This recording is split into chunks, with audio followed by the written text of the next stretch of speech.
হ্যাঁ, আপনার নামটা বলেন। সমাপ্তি। সমাপ্তি। বয়স? 22। ওকে। সমাপ্তি, আপনি কেন মনে করলেন যে আজকে এই ধরনের সিক্রেটস নিয়ে লাখ লাখ মানুষের সামনে নিজেকে হাজির করা প্রয়োজনটা আসলে কি? আসলে আমার মতো অনেকেই হয়তো ফ্যামিলিতে এরকম সিচুয়েশনে পড়ে, যাতে সবাই বুঝতে পারে আর মা বাবা যেন বাচ্চাদের প্রতি বেশি খেয়াল করে, এই জিনিসগুলো যাতে বুঝতে পারে, তাদের সঙ্গে ফ্রিলি কথা বলে, এই জন্যই আসা। আচ্ছা, এবং আপনি কি আমাদের অনুষ্ঠানটা শোনেন? হ্যাঁ, রেগুলার শোনেন? রেগুলার বলতে ওইরকম শোনা হয় না, এই সারাদিন কাজ করে হাজবেন্ড আসে, বাচ্চা নিয়ে ঘুমায় পড়া হয়, ইউটিউবে শোনা হয়। ওকে, ঠিক আছে। চলেন, আপনি যেহেতু ইউটিউবের কথা বললেন, আমি একটু বলে নিই শুরুতে। প্রিয় শ্রোতা, আমাদের ইউটিউব চ্যানেলটি হচ্ছে www.youtube.com/dfm904। আমি আবারও বলছি, youtube.com/dfm904। এবং আপনারা নিশ্চয়ই জানেন আমাদের ইউটিউবে একটা বিশেষ সুযোগ সুবিধার কথা আমরা বলে আসছিলাম অনেকদিন ধরে, এবং সেটা চালু হতে যাচ্ছে খুব শীঘ্রই। সেটা হচ্ছে অনুষ্ঠান চলাকালীন সময়ে একই সাথে আপনি ইউটিউবে একই সময়, অর্থাৎ রাত 11টায় আমাদের রেডিওতে অনুষ্ঠান শুরু হয়, ইউটিউবে 11টার সময় আমরা অনুষ্ঠানটা চালিয়ে দেব, এবং যেভাবে আপনি রেডিওতে শুনতে পান সেভাবেই আপনি ইউটিউবে শুনতে পাবেন। এবং ইউটিউবে একটু মানে ইউটিউবের লিসনার যারা, তারা আমাদের রেডিও লিসনারদের চেয়ে একটু এগিয়ে থাকবে। কেন এগিয়ে থাকবে? যদি আপনার অনুষ্ঠানটা ইউটিউবে যদি সাবস্ক্রাইব করে থাকেন তাহলে বুঝতে পারবেন। সুতরাং এটা একটা গ্রেট নিউজ আপনাদের জন্য। একই সময়, মানে রেডিওতে 11টার সময় শুরু হবে, ইউটিউবে 11টার সময় শুরু হয়ে যাবে। সো এটা আপনাদের জন্য একটা গ্রেট সুযোগ। তবে এটা ঠিক যে এটা ভিডিও না, এটা প্রিমিয়ার হবে, মানে আপনারা যখন টিউন করবেন 11টার সময় আপনারা পুরো অনুষ্ঠানটা ওখানে শুনতে পারবেন। সো ইউটিউবে যারা সাবস্ক্রাইব করেননি তাদেরকে আমি বলবো যে ইউটিউবে please subscribe it, www.youtube.com/dfm904। Subscribe করে নোটিফিকেশনটা অন করে রাখবেন। সমাপ্তি, শুরু করুন আপনি যেখান থেকে আপনার বলতে ইচ্ছে করে, কারণ আপনি যেহেতু আমাদের অনুষ্ঠান শোনেন, you have lot of ideas about our program. So আপনি আপনার মতো করে শুরু করুন। প্রথমে আমরা ব্যাকগ্রাউন্ডে থাকি, তারপর আমরা দেখে আসলে আপনার জীবনের সিক্রেটসটা কি। জি, ছোটবেলা থেকেই শুরু করি। শিওর। ছোটবেলায় আমার ভাই হওয়ার পরে আমি 9 বছর পর হই। আচ্ছা। তা আমার বাবা বলতো যে এবার যদি মেয়ে না হয়, মানে আমার মাকে বলতো যে তাহলে কিন্তু তোমাকে রাখবো না। প্রথমে আপনার ভাই হয়? হ্যাঁ। আচ্ছা। তারপর আল্লাহর রহমতে আমি হই। আমার বাবা অনেক খুশি থাকে।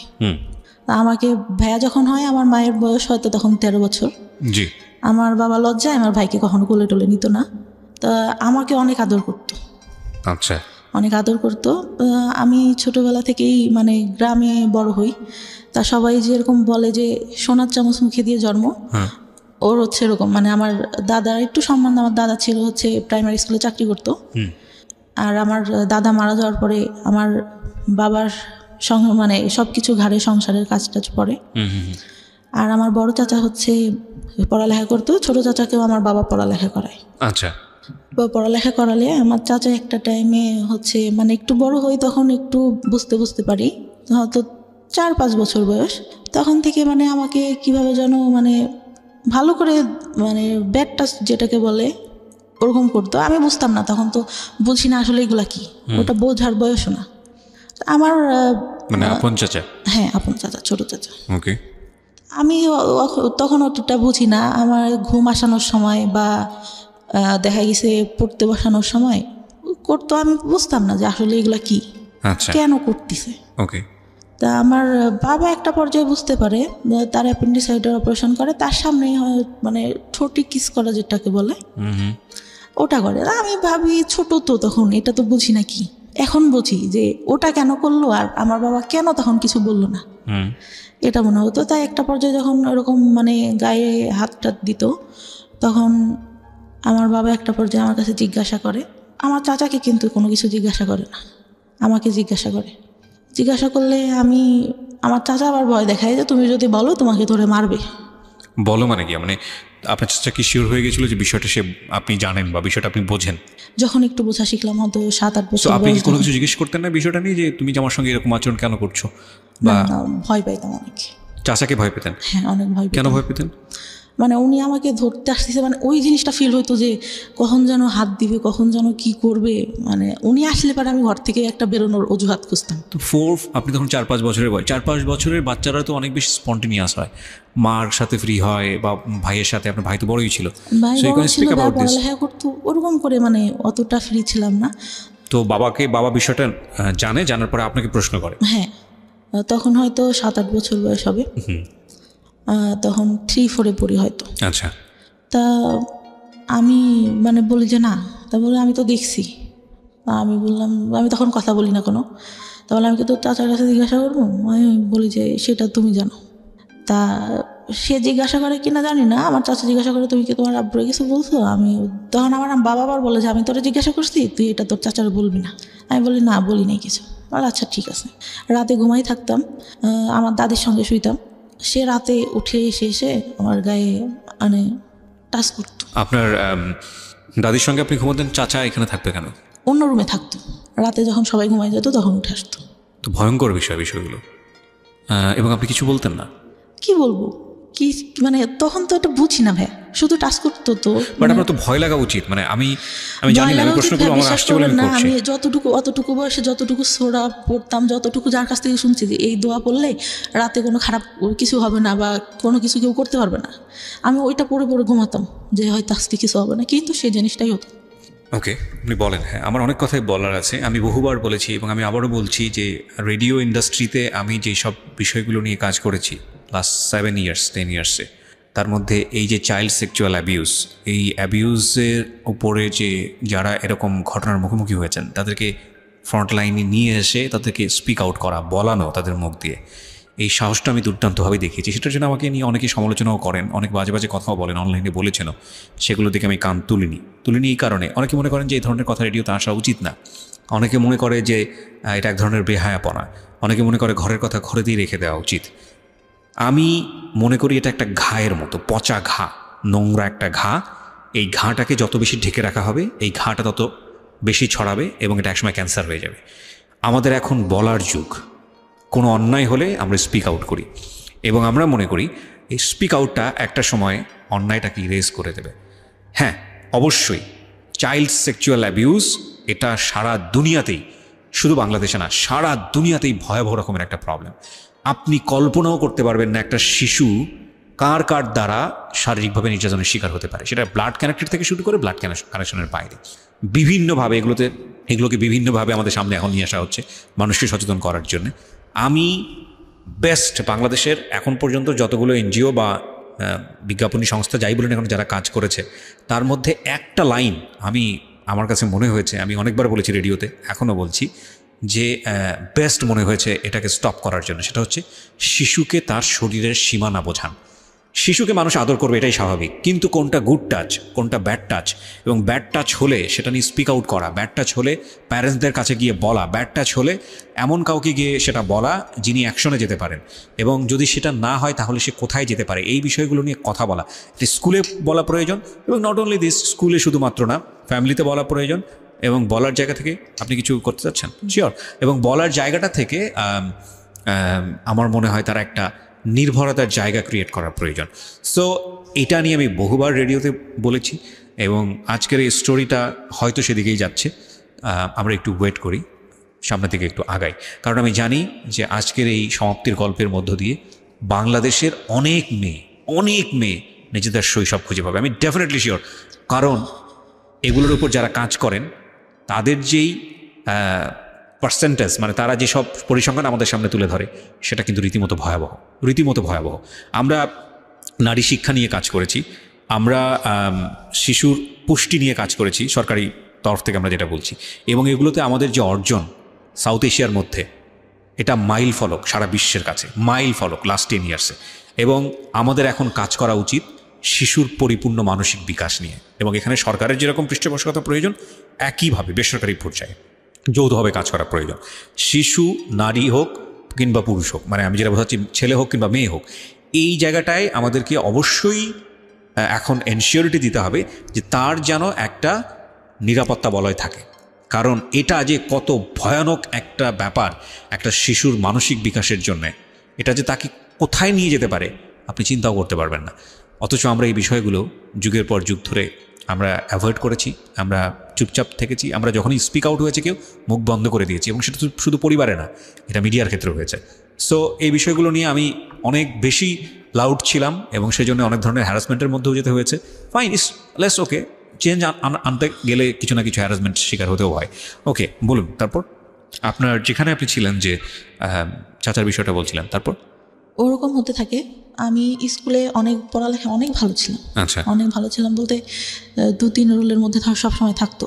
আচ্ছা, আমি একটা জিনিস যেটা বুঝলাম, আপনার বাবা বিষয়টা জানলো এবং সে বললো যে চাচাকে না বলতে, না বলতে, এবং আপনি সেটাই করলেন। হ্যাঁ। এবং আপনি ধারণা করেছিলেন বাবা যেহেতু বিষয়টা জানে সুতরাং এটার একটা প্রতিকার বা কোনো একটা কিছু হবে, সেটা তখন হয়নি। না, ওকে, তারপর? পড়ালেখা অনেক ভালো থাকে, কিন্তু যখন মানে বুঝতে শিখলাম তখন পড়ালেখা থেকে মানে আমি কেমন যেন হয়ে যাই। মানে পড়ি কিন্তু আমি মানে সেরকম করে পড়ালেখা হচ্ছে না। আচ্ছা, মানে কনসেন্ট্রেশন যায় না, নাকি আগ্রহ থাকে না, কোন কোথায় সমস্যা?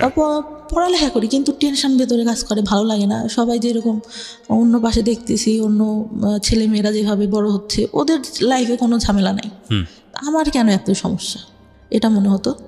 আর ক্লাস 5 থেকে ভালো রেজাল্ট হয়, তখন যখন 6-এ উঠি তখন থেকে পড়ালেখাটা ডাউন হতে থাকে আস্তে আস্তে। ওকে। আর তখন আমি রিলেশন বলতে আমার ফ্রেন্ডরা রিলেশন করতো ক্লাস 5-এ। তখন আমি বলি যে তোরা রিলেশন করিস, এটা কেন, এতটুকু বয়সে মানুষ রিলেশন করে? তা একটা ছেলে আমাকে পছন্দ করতো, আমাদের থেকে উপরে পড়তো, আমার খালাতো ভাইদের সঙ্গে পড়তো। তা আমি বলি যে ওরা বলতো যে তোর এই ছেলেটার সঙ্গে রিলেশন করাই দিব। আচ্ছা, আমি বলি আমি তো ওনাকে পছন্দ করি না, কেন রিলেশন করবো? আমার খালাতো ভাইয়ের সঙ্গে আমার একটা বান্ধবী রিলেশন করতো, ওরা সবসময় খেপাইতো আমাকে। তা আমি বলতাম যে না, আমি কখনো করবো না। ওরকম বলতে বলতে আমি বললাম যে আমার একটা ভাইয়ের সঙ্গে সম্পর্ক আছে, মিথ্যা কথা যেটা বলি যে সম্পর্ক আছে। পরে বলতে বলতে মানে ওই ভাইয়াটা থাকতো ওর মামার বাড়িতে, তা একটা সময় ভালো লেগে যায়। ওই সময় তো ভাইয়া বুঝি না যে রিলেশনটা কী জিনিস। ওই ছবিতে দেখতাম পছন্দ করতেছে, দেখা হচ্ছে, কথা বলছে, এটাই। আচ্ছা। পরে কিন্তু তার মধ্যেও কিন্তু কন্টিনিউ আমার চাচা যখন বাড়িতে আসতো, তার মধ্যে একটা কথা ভুলে গেছি, আমার চাচা মানে মেন্টালি সমস্যা হয়। আচ্ছা। মানে আমার চাচিকে বিয়ে করার জন্য, আমার চাচি যে বিয়ে করবে এটার জন্য। তারপরে ডাক্তারের কাছে নিয়ে যায়, ডাক্তার বলে যে পাগল টাগল কিছুই হয় নাই, বিয়ে দিয়ে দেন, ঠিক হয়ে যাবে, যেটা বলতেছে সেটা করেন, শুধু শুধু কেন টাকা ঢালতেছেন। আচ্ছা। ডাক্তার রেগে এক পর্যায়ে বলে। ওকে। পরে নিয়ে এসে আমার বড় চাচা তো বলে দিছে যে ওর পড়ালেখাও করাবো না, কিছুও করাবো না, আমি ওকে দেখতে পারবো না, তুইও বাদ দে, তুই করে কোনো লাভ নাই ওর জন্য কিছু করে। আমার বাবাকে বলে। আমার বাবা তখন কান্না করে আর বলে যে আমার বাবা বেঁচে নেই, আমার বাবা যদি বেঁচে থাকতো তাহলে তো এরকম হইতো না, আমার যদি রক্ত বিক্রি করেও কিছু করতে হয় আমি আমার ভাইয়ের জন্য করবো, এরকম করে বলে। আচ্ছা। তো বিয়ে দিয়ে দেয়, বিয়ে দিলে ভাই সেই রাত থেকেই ঠিক। আচ্ছা। মানে সে একদম পুরা সুস্থ। ওকে। কিন্তু তার মধ্যেও কিন্তু যখন ওই সমস্যাটা হয় তখন কিন্তু আমাকে কখনো ওরকম কিছু করে নাই, বা ও সবাই লোকজন থাকতেই আসতেছে, কিন্তু তারপর থেকে কিন্তু আবার শুরু হয়। আচ্ছা। তো ক্লাস 6-এ ওঠার পরে ওরকম রিলেশন হওয়ার পরে মানে একটা পর্যায়ে কি হয়, আমার বাড়ি থেকে জেনে যায়, আমার বাবা আমাকে ধরে অনেক মারে, রাতে মাঠে নিয়ে যেয়ে বাস আছে না, বাস দিয়ে অনেক মারে, আমার গায়ে একদম রক্ত জমে যায়। ওকে। ওই সময়টা যদি বুঝাই বলতে ভাই তাহলে তো বুঝতাম, তখন তো বুঝি না।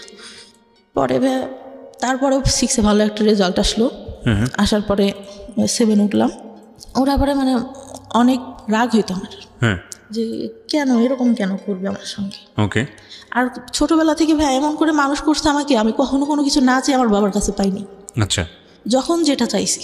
পরে কি হয়, যখন একটু মানে 8-এ উঠলাম, JSC-তে অনেক খারাপ রেজাল্ট হবে, JSC-তে রেজাল্ট খারাপ হলো, তারপর থেকে যে রিলেশন করতাম ওইটা থেকে আমার বাবার একটু রাগ। আর বাবার কথা কি বলবো, মানে বাবা তো বাবাই, জন্ম দিছে, মা বাবাই হয়। তো তখন থেকে তো আমার একটা ছেলের সাথে সম্পর্ক হয়, আমার মামা থাকে একটা, তিনি ডাক্তার ছিলেন, তার বোন, মানে দূর সম্পর্কে। আমার মা আর বাবার বাসা কাছাকাছি, ওই খালাতো ভাইটার সাথে সম্পর্ক ছিল। আমি তখন মানে ওইটা তো বলতে গেলে বলা যায় যে ফার্স্ট লাভ ছিল ক্লাস 9 থেকে। আচ্ছা। তো আমি অনেক মানে ওনার ইমোশনাল হয়ে যাই, ওই বয়সে যেটা হওয়ার কথা। আচ্ছা। পরে আমার বাসা থেকে জানতে পারে, আমার বাবা মেনে নেয় যে আচ্ছা ঠিক আছে, যদি তোমরা দুজন পছন্দ করো তাহলে ঠিক আছে, কিন্তু আমার মা মেনে নেয় না কখনো, মানে ছেলেটার পছন্দ করতো না, পড়ালেখা ভালো ছিল না। চাচা বাইরে পড়ালেখা করতো, ছোট চাচা, যে আমার মানে খারাপভাবে দেখতো, সে মাঝে মধ্যে আসতো যখন, আমি অনেক ভয় পাইতাম। একটা টাইমে যখন ছোট, এগুলা বলতে ভুলে গেছি, আমার ভাইয়ের SSC পরীক্ষার আগে আমরা মানে টাউনে যেয়ে বাসা নেয় আমার মা, আমার ছোট চাচি তখন বিয়ে হয়। তখন মানে ভাইয়া পড়ালেখাতে একটু ডাউন ছিল, মানে ওর মেধাটা তো ভালো ছিল না। আচ্ছা। তো এখানে নিয়ে যায় বা বলে যে এখানে তো কাজ টাজ করতে হয়, পড়তে পারে না, কী করে পারে না পারে, বাসায় গেলে ওইখান থেকে মানে ও টাউনে পড়ালেখা করতো, ওখান থেকে সুবিধা হবে। ওইখানে বাসা নেয়। আমি ভালো একটা স্কুলেই পড়ালেখা করতাম, ছোটো মানে নার্সারি থেকে শুরু করি। আচ্ছা। ওখান থেকে ক্লাস 5-4 পর্যন্ত ওইখানে পড়ি। তখন ওইখানে মেবি 2 বছর মতো থাকা ছিল টাউনে। তো তখন ফ্রেন্ডদের সাথে অনেক ভালো, এখান থেকেই যেতাম। আমার খালাতো ভাই একটু উপরে পড়তো, আমি নিচে পড়তাম। আর ওই ভাইয়ার পরীক্ষা দেয়, এসএসসিতে ফেল করে ইংলিশে। আচ্ছা। আমার বাবা নাকি, আমি তো তখন ছোটো ছিলাম, মনে নেই, আমার মা যতদূর বলে, অনেক কান্না করে আর বলে যে আমার মেয়ে আমার কখনো মানে খারাপ কিছু করবে না, আমার মেয়ে আমার সম্মান রাখবে। আমার ভাইয়ের একটা কি ছিল, ও আব্বু যখন থাকতো না, ও বসে বসে টিভি দেখতো। যে আব্বুর আসা শব্দ শুনতো, তখন আব্বুর বাইক ছিল, শব্দ শুনলে আস্তে করে টিভিটা বন্ধ করে পড়তে বসে যেত। আচ্ছা। তা আমার পড়ালেখা মোটামুটি ভালো ছিল, সবসময় 2-3-এর মধ্যে থাকতো রোলটা। আচ্ছা। বা আমার স্কুলে অনেক মানে ছাড়া অনেক ভালোবাসতো। আর ছোটোবেলায় আমাকে নাকি বলতো যে, তখন বিএনপি সরকার, বলতো যে খালেদা জিয়ার নাতনি আছে না, ওকে ওর মতো লাগে। একটা স্যার তো খুব আদর করতো আমাকে, ওভাবে মানে খুব ভালোবাসতো সবাই। আমার বান্ধবীদের মধ্যে সবাই বলতো যে অনেক সুন্দর দেখতো। আচ্ছা। বান্ধবীরা অনেক মানে সবসময় ফার্স্ট বেঞ্চে বসা, সবার সাথে মজা করা। বড় ওই আস্তে আস্তে কিন্তু ওই যে চাচা যে ওইটা করতো, ওটা তো আর কারোর সঙ্গে আমি বলতে পারি না। জি। ওটা তো ভেতরেই থেকে যায়, খুব খারাপ লাগে। পরে যখন ওই ভাইয়া ফেল করার পরে বাসাটা ছেড়ে দেয়, বাসা ছেড়ে দিয়ে আবার বাড়িতে যখন আসলো, তখন আবার ওইটা বেড়ে গেল। আচ্ছা। বেড়ে গেল বলতে পরে যে বাবা একটা টাইমে দেখতে পারে, কিন্তু আমার বাবা কিন্তু একটা বার আমার চাচার কাছে জিজ্ঞাসা করে নাই যে ও তো তোর মেয়ের মতো, তুই কেন এগুলো করিস। সে তো তাকে বলবে, আমি তো ছোট, আমি তখন ভাই বুঝি না। আমাকে এটা জিজ্ঞাসা করে আর আমাকে নিষেধ করলে বা আমি কি করতাম। আমি যে রুমে থাকতাম, তার পাশের রুমে আমার চাচা থাকতো, আমার চাচি তার কাছে আসে শুয়ে, কিন্তু সে রাতে ঘুমাই গেলে উঠে ঠিক আমার এখানে আসবে। ভাইয়া অনেক কান্না করতাম, বিশ্বাস করবেন না। আর চুল টানতাম, হাতে কাটতাম, করতাম। খুব যখন খারাপ লাগতো, নিজের গায়ে নিজে খামচাতাম, অনেক কষ্ট হইতো। আর তখন পড়ালেখা মানে অঙ্কটা আমি খুব খারাপ পারতাম, অঙ্কটা ভালো হতো না। আমার চাচা পড়াইতে বসানোর মধ্যে আমার মা তো ভাবতেছে যে মনে হয় পড়াচ্ছি। পড়তে বসায় ভাইয়া মানে সবসময় হাত গায়ে দিতেই থাকতো আপনার চাচা। জি। পড়ার পরে চাচার পড়ালেখা শেষ হয়, তখন আমি ক্লাস 5-এ আমার চাচার পড়ালেখা শেষ হয়ে উনি একটা জব পাই টাউনে, আমরা যেখানে থাকতাম সেখানে সরকারি ইয়াতেই। তো দিলে ওটা বেতন বেশি ছিল না। চাচার সঙ্গে আমার আবার গার্লস স্কুলে ভর্তি করে দেয়। ওই সময় যে বললাম না একটা ছেলের সাথে সম্পর্ক, এটা জানার পর আমার গার্লস স্কুলে দিয়ে দেয়। জি। গার্লস স্কুলে দিয়ে দিলে ওই ছেলেটার সঙ্গে আমি আর পরে কথাটা তো বলি না, নিজের থেকেই বাদ দিয়ে দিই যে মারতেছে আমাকে ধরে, মার খাবো আর কি পড়ালেখা হচ্ছে না, বাদ দিয়ে দিলাম। পরে 6-এ ওইখানে আমার চাচাই সঙ্গে করে নিয়ে যেত। আচ্ছা। নিয়ে যেত। স্কুল শেষে খালার বাসায় আসতাম, আমার খালার বাসা ওইখানে ছিল। আসলে দেখা যেত আমার চাচার অফিস বিকালে শেষ হইতো, যাইতে যাইতে দেখা গেছে বাড়ি যাইতে তখন ইটের রাস্তা ছিল, দেখা গেছে যে 20-25 মিনিট লেগে যেত আমার বাড়ি যেতে। অন্ধকার হয়ে গেলে ভাই সে গাড়িতে বসে দেখা যাচ্ছে আমার গায়ে হাত দিচ্ছে। মানে এটা কন্টিনিউ একটা ভয়ঙ্কর রকমের একটা মানুষ আপনাকে, মানে আপনার কাছে তো এরকমই মুহূর্ত হওয়ার কথা, যে মানুষটাকে আমি এত বেশি অপছন্দ করি, সেই মানুষটা আমার পাশে কন্টিনিউয়াসলি এটা করছে, এবং আপনি সেটাকে মুখ বন্ধ করে মানে একজনের শাই ফিল হোক বা যেটার কারণেই হোক, আপনি কাউকে স্পিক আউট করছেন না, কাউকে বলছেন না। কাউকে না। আচ্ছা। কাউকে না। ক্লাস 9 থেকে এটা অনেকের মানে কিছু কেউ জানে, তার আগ পর্যন্ত আমি কাউকে কিছু বলিনি, কাউকে না। পরে ওইভাবে যেতে থাকলাম। 1 বছর গার্লস স্কুলে পড়া হয় আমার চাচা, তারপর ওইখান থেকে চাকরিটা ছেড়ে দিয়ে মানে বেতন কম ছিল দেখে সুগার মিলে চাকরি নেয়, তখন সে ওইখানে চলে যায়। আচ্ছা। পরে ওইখানে গিয়ে আমার চাচিকেও নিয়ে যায়। পরে তো ওইখান থেকে ভাইয়া বাঁচলাম। আচ্ছা। মনে হলো যে না, কিন্তু আমি যে রিলেশন করতাম আমার মনে হতো যে ভাইয়া আমি এখান থেকে বেরোতে পারলে বাঁচি। এই ছেলেটার সঙ্গে রিলেশন করতেছি, ও যদি আমাকে নিয়ে যায় আমার তো এখানে থাকতে হবে না। সবসময় এটা মনে হতো যে আমি এই ফ্যামিলিতে কেন থাকবো। আচ্ছা। আর আমি ভাবতাম যে এরকম ফ্যামিলি মানুষের হয়, আরও তো আশেপাশে আমার বান্ধবীরা আছে, ওরাও তো কত ভালো, কতই। খুব খারাপ লাগতো। আর একটা আমার বাবা ছোটোবেলায় স্কুলে যাইতাম, ফার্স্টে হয়তো দিত, তখন 2 টাকা 5 টাকা অনেক কিছু পাওয়া যাইতো ভাইয়া। তাই কি হয়, আমার বান্ধবীরা একটু ভালো ফ্যামিলি ছিল, আমার বাবা মানে আমাদেরও ভালো ফ্যামিলি, কিন্তু আব্বু ভাবে টাকা দিতে চাইতো না। আমি কি করি, আব্বুর পকেট থেকে টাকা নিই, মনে হয় 6 টাকা না কয় টাকা, সেটা নিয়ে আমার আব্বু মানে দেখে ঘুমের ঘরে, আমার ছোট খালাকে বলে। তা আমি সেদিন অনেক কান্না করি, স্কুলে যাই না, যে আমি তো বেশি টাকা নিয়ে নিই, আর আমার হয়তো এটা ভুল ছিল ভাই। আর ওরা যখন ইয়া করতো না, মানে সবাই খাচ্ছে এটা ওইটা, আমি তো নিতে পারতেছি না, ওইটা অনেক খারাপ লাগতো। কিন্তু টিফিন দিয়ে দিত, টিফিনের পরেও যে দোকান টোকান আসতো সবাই নিত, খারাপ লাগতো অনেক। আচ্ছা, আমার চাচা কি করতো, এই গায়ে হাত দিত, এটা করতো এটা করতো, টাকা দিত হাতে, যা হলো বাসা স্কুলে যে এটা খেয়ে ওইটা খেয়েও। তা আমার মনে হতো যে কী রে, উনি এরকম করেন, আমার হাতে টাকা দেয় কেন, আমি কোনো কাছে টাকা চাই নাকি, এরকম মনে হইতো। আর আব্বুর উপর অনেক রাগ হইতো যে কি ব্যাপার, উনি কিছু কেন বলে না, উনি তো জানে। পরে 5-এ ভালো রেজাল্ট করলাম, একটা ভালো রেজাল্ট আসলো, বৃত্তি দিছিলাম, বৃত্তি পাইনি কিছু নাম্বারের জন্য। অনেক আশা নিয়ে গার্লস স্কুলে ভর্তি করলো, গার্লস স্কুলে পড়তে পারলাম না। চাচা ওই যে গেল, কে নিয়ে যাবে, আমার বাবার ভাই কে নিয়ে যাবে, অন্য মানুষের সাথে রিলেশন করে, তখন যদি কিছু করে ফেলায়, এই চিন্তাটা। কিন্তু ভাই ওই সময় রিলেশন আমি কিছুই বুঝি না, ওই সিনেমা দেখতাম, শুক্রবারে সিনেমা হবে, সবাই আসতো আমাদের ওইখানে, আমাদের বাড়িতে একটা টিভি ছিল। আচ্ছা, ওই সবাই আসতো দেখতে, সবাই বসে দেখতাম। ওই আগেকার যুগে শাবানা, তারপরে রাজ্জাক, এদের মানে মুভি দেখতাম, আর ভাবতাম যে এই ভালোবাসা মনে হয় দেখা হচ্ছে, কথা বলতেছি, একজন একজনকে পছন্দ করে, এইটাই, এর বাইরে কিছু না। আচ্ছা। পরে গার্লস স্কুল থেকে ক্লাস 7-এ এসে ভর্তি হলাম গ্রামের স্কুলটাতে। ওইখানে ছেলেমেয়েরা সবাই একসঙ্গে, আমার বান্ধবীরা প্রেম করতো, এই করতো সেই করতো। আমি ভাই কোনোদিনও স্কুলে প্রেম করি নাই, কেন জানি না। আমার স্কুলের ছেলেদের একসাথে পড়তেছি, ভাইয়ের মতো, ফ্রেন্ডের মতো, ওদের সাথে প্রেম করবো না, আমার এটা কখনো মাথায় আসতো না, কেন প্রেম করবো। বাইরে পরে ওই আমার ক্লাস 7 যাই, আমার চাচা মাঝে মধ্যে তখন বাড়িতে আসতো ছুটিতে। আবার দেখা গেছে ওই চিনি মিলে চাকরি পাওয়ার পর ওনাদের তো কোয়ার্টার দেয়, ওইখানে যাইতাম, অনেক সুন্দর ছিল ভাই কোয়ার্টার গুলা, যাইতাম, অনেক ভালো লাগতো দেখতে, অনেক গোলাপ ফুল, আমি ছোটোবেলা থেকে ফুল অনেক পছন্দ করি, ফুল গাছ নিজে এনে এনে লাগাতাম, ওই 5-6 টাকা দিয়ে ফুল গাছ কিনতে পাওয়া যেত, ওইগুলো এনে লাগাতাম, অনেক পছন্দ করতাম। ওইখানে গেলে অনেক ভালো লাগতো আমার, অনেক ফুল, গোলাপ ফুল ধরে ধরে আছে, অনেক কালারের, এই ফুল ওই ফুল, অনেক ভালো লাগতো। কিন্তু ভাইয়ার কী হইতো, দেখা গেছে আমার চাচি গোসলে ঢুকছে বা আম্মু নাই, ওই সুযোগে আমার চাচা এসে হঠাৎ করে হাত দিবে। তখন তো একটু বড় হয়েছি, আমার ফার্স্ট পিরিয়ড হয় ভাইয়া 6 না হলে 7 থেকে, অত তাড়াতাড়ি পিরিয়ড, মানে আমি তখন ভাইয়া প্যান্ট পরি, স্কুলে গেছি, স্কুল থেকে আসছি, আম্মু আমার প্যান্ট দেখে বলে এটা কি তোর, আমি বললাম এটা কি, আমাদের তখন হচ্ছে আমার মানে জমি আছে আমার বাবার অনেক, তা আমি বলি যে ওই কাকুটা মনে হয় মোবাইল দিয়ে হাত মুছছে এটা, তা বললেন যে না এটা এরকম না। আমার চাচি, আমার মাও কিন্তু অতটা ফ্রি না, আমার মা আমাকে কিছুই বলে না, আমার ছোটো চাচিকে বলে যে ওর এটা হয়েছে, তুই ওকে শিখাই। আমি মানে তখন মানে ন্যাকড়া ইউজ করে, ওটা আমি বুঝতাম না ভাই কীভাবে, আমার দেখাই দিছে কিন্তু আমি ওইটা বুঝি না। আচ্ছা, তখন জানতে পারলাম যে প্যাড ইউজ করে।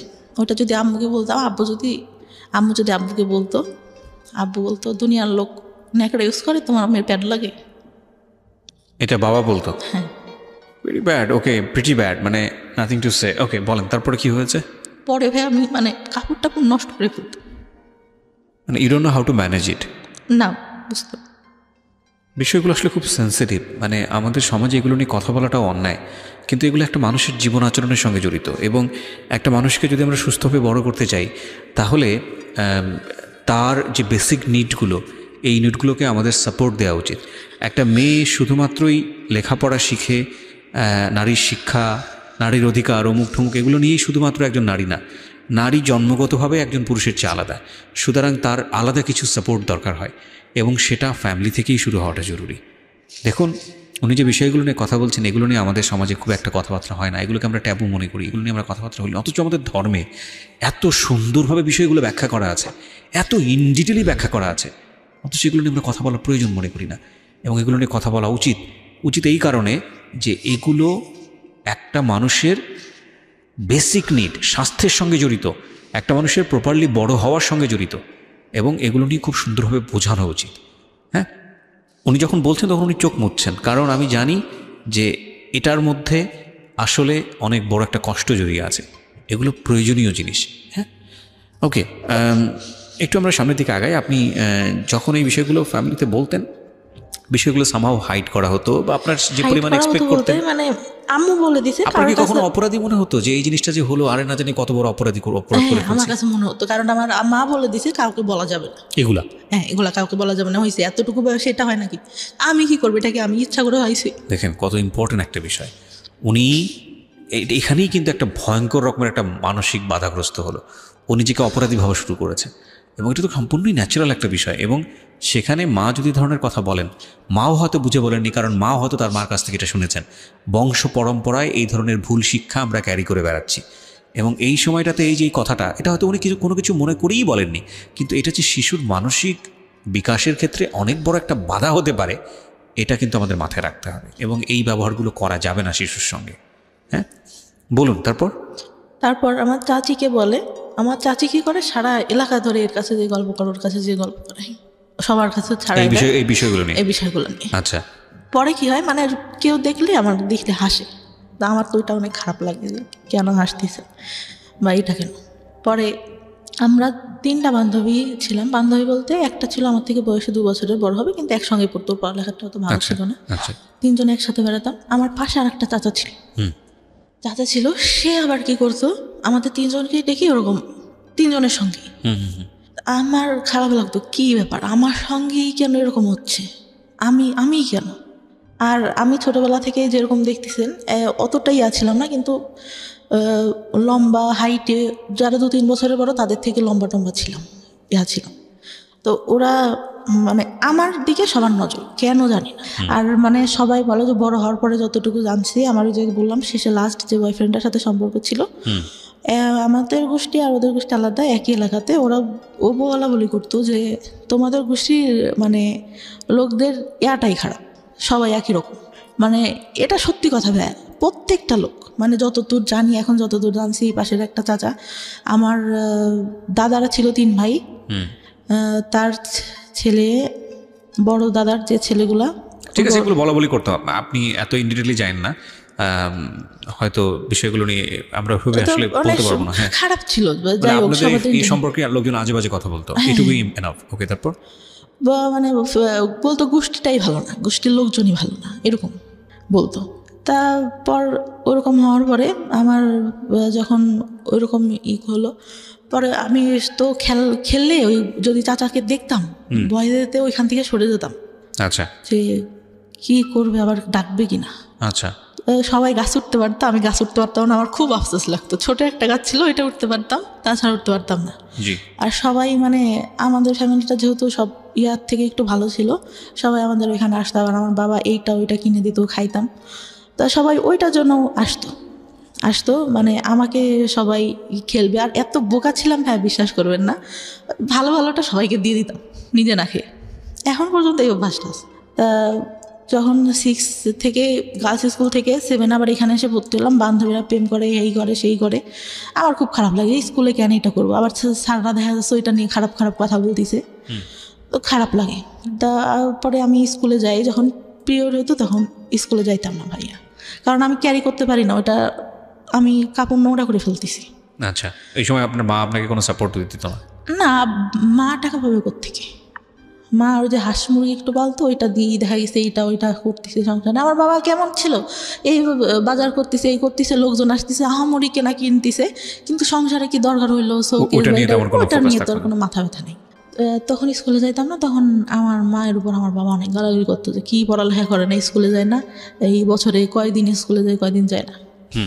পরে তখনও ভালো রেজাল্ট আসতে হয়, কিন্তু যখন চাচা ওই যে চাকরি পাইলো আসতো, তখন ওই যে গায়ে হাত টাত দিত, তখন তো একটু বড়, যখন পিরিয়ড হয় তারপর থেকে তো বুঝি, অনেক কিছুই বুঝি, শুনি, বান্ধবীরাও বলে, আবার বড় যে আপুগুলো ছিল ওরাও বলে, তখন বুঝি। তখন আসলে ওইটা মাথার মধ্যে কাজ করে যে এইটা কি করতেছে আমার সঙ্গে, কেন। তখনও কিছু বলতে পারি না। 8 থেকে রেজাল্ট খারাপ হলো, চাচারা তো ওই যে মাঝে মধ্যে আসতো। 9 যখন উঠি, তখন আমার ওই যে খালাতো ভাই আছে একটা, মানে চাচতো মামার বোনের ছেলে, ওর সঙ্গে আমার রিলেশন হয়। রিলেশন হলে একটা পর্যায়ে মানে চলতে থাকে, আমি অনেক সিরিয়াস হয়ে যাই। তা আমি বলতাম ভাই আপনি কি সিরিয়াস, আপনি করে বলতাম তখন। তা বলতো সিরিয়াস ছিলাম না, এখন হই। তা আমার মানে অনেকের কাছে আমি নাম্বার দিয়ে, আমার বড় আপুরা যারা ছিল বলতাম যে পরিচয় না দিয়ে কথা বলবা, দেখবা যে আসলে আমাকে ভালোবাসে না তোমাদের সাথে কথা বলতে চাই। ভাই কী করতো, ওরা যেই ফোন দিত ও কথা বলে দেখা করার জন্য পাগল হয়ে যেত। আচ্ছা, যে আমি তোমার একবার দেখবো, তুমি এখানে দেখা করো। পরে বয়ফ্রেন্ডের যখন দেখলাম যে উনি আমার প্রতি সিরিয়াস না, অনেক মেয়ের সঙ্গেই কথা বলে, এর সাথে সম্পর্ক করতেছে, ওর সাথে যে ফোন দেয় তার সঙ্গেই, একটা পর্যায়ে আমি কী করলাম, নিজের থেকে বাদ দিয়ে দিলাম। হ্যাঁ, বাদ দেওয়ার পরে কিন্তু এতটা মানে করি, আমি ঘুমের ওষুধ খাইতাম, আমার ঘুম আসতো না, ঘুমের ওষুধ খাইতাম আর খুব খারাপ লাগতো। তার মধ্যে আমার যে মাঝে মাঝে চাচা আসতো, তাই কী হয়, একটা বার আমার মা বলে যে তুই ওর সাথে সম্পর্ক করিস, আমি তো বলছি যে তুই ওর সাথে কথা বলার দরকার নেই। আমার দাদির ফোন ছিল, দাদির ফোন দিয়ে কথা বলতাম। পরে আমি কি করি বলো, যে তোর বাবার কাছে বলবো। বাবা তো জানতো, কিন্তু মানে কি বলবে, আমি অনেক ভয় পেয়ে যাই। আচ্ছা, ভয় পেয়ে যায় যে আমার চাচা এরকম এরকম, এইটাই তো কিছু বলে না, আবার এইটা নিয়ে দেখা গেলো কী বলবে। আমার মায়ের আবার একটা সমস্যা ছিল, কিছু হইলে আমার বাবাকে বলতো। আচ্ছা, আমি একবারে ভাইয়া 40টা ঘুমের ওষুধ খাই ওই ক্লাস 9-এ থাকা অবস্থায়? ক্লাস 9-এ থাকা অবস্থায়। মানে কি আপনার প্ল্যান ছিল যে আপনি সুইসাইড করবেন? সুইসাইড করবো। ওকে। খেলে ভাইয়া তখন মানে আমার পরীক্ষা তার 3 দিন পর, 2 দিন পর, আচ্ছা, ক্লাস 9-এর। পরে আমি মানে দরজাটা যে লাগাবো, আমার এটা মনে নেই, আমি বিছানার উপর দিয়ে শুয়েছি ভাই, আমি মানে ঘুমাই গেছি নাকি আমি জানি না, কিছু বলতে পারি না। পরে নাকি যতদূর শুনছি, আমার যতদূর, আমাদের এই কাজের ছেলেটা আম্মু যতদূর বলছে, আর বাবা উঠাই নিয়ে আসে। শুধু আমার মনে আছে আমার বাবা আমাকে মারছে, এতটুকু মনে আছে, যে অনেকগুলা থাপ্পড় মারে আমার মুখে। ওকে। মানে ঘুমের মধ্যে আমার শুধু অতটুকুই স্মরণ আছে। আমি নাকি অনেক বমি করি ভাইয়া। আচ্ছা, বমি করি, আমার 4-5 দিন পর্যন্ত কোনো ইয়া ছিল না, আমি জামাটা চেঞ্জ করবো এটাও করতে পারতাম না। গোসল খাওয়া সব আম্মার দাদি ধরে করাইতো। ওকে। পরে আমার বয়ফ্রেন্ডটার সাথে ইয়া হয়ে যাওয়ার পর ক্লাস 10-এ যখন উঠলাম, আমি 9 থেকে অঙ্কে অনেক খারাপ রেজাল্ট করি। অঙ্কে মানে 10-এ মনে হয় 34 না কত পেয়ে পাশ করি। আমার বান্ধবীরা অনেক হাসাহাসি করতো, আর আমার যে বয়ফ্রেন্ডটার সাথে সম্পর্ক ছিল ওরা জানতো। আরও ওই মাঝে কথা বলতাম, অনেক ছেলে ঘুরতো ভাইয়া, অনেক ছেলে ঘুরতো। আর ওই ঘুমের ওষুধ খাইতাম, মানে প্রাইভেট পড়তে যেতাম, কেমন অ্যাবনর্মাল টাইপের হয়ে গেছিলাম আমি। পড়াচ্ছি মানে আমার কোনো খেয়াল নেই। স্যার বলতো যে কী ব্যাপার, তুমি খেয়াল করো না কেন, দেখলে তো পারো, অনেক ভালো পারো, দেখো না কেন। স্যার বলেন, আমি বাসায় যেয়ে দেখবো। স্যারটা অনেক আদর করতো। তা ওইভাবেই পড়ে অঙ্ক ভালো পারতাম না, হাসাহাসি করতে। আর ওই যে ছেলেগুলো প্রপোজ করতো ভাইয়া, ওরা কি মানে এরকম ছিল, কিছু না করলেও ভাই কেন ছেলে মানুষ এরকম আমি জানি না, বলতো যে সব করছি। ওই মেয়েরা তো আমি সব করছি। আচ্ছা, ওকে।